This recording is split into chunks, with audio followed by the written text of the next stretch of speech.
नमस्कार, मी मृणाली पिळणकर. तुम्ही पाहत आहात LS मराठी. पाहुयात काही महत्त्वाच्या घडामोडी. नसरापूर प्रकरणी राज ठाकरेंची खरमरीत पोस्ट. सरकार फास्ट ट्रॅक पद्धतीने कारवाई करू म्हणतं, तेव्हा सरकारनं फास्ट ट्रॅकची व्याख्या पण सांगावी.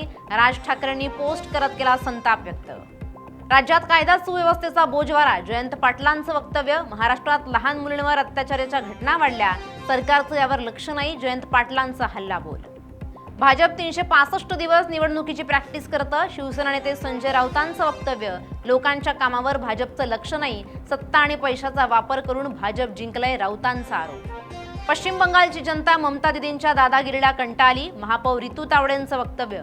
बांगलादेशी घुसखोरीवर मी काम करते, पश्चिम बंगालमध्येही मोदी हेच काम करतील. तावडेंचा मोदींवर विश्वास.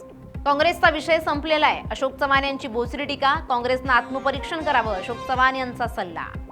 नाशिकच्या काळाराम मंदिरावर मान्यवरांच्या उपस्थितीत धर्मध्वजारोहण होणार. माजी राष्ट्रपती रामनाथ कोविंद यांची विशेष उपस्थिती राहणार.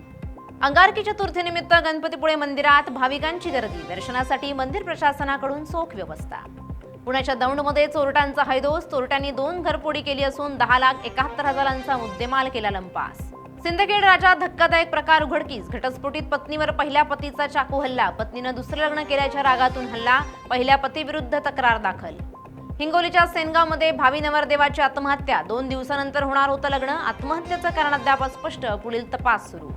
या होत्या आताच्या घडीच्या काही महत्त्वाच्या बातम्या. अशाच महत्त्वाच्या बातम्यांसाठी पाहत रहा LS मराठी.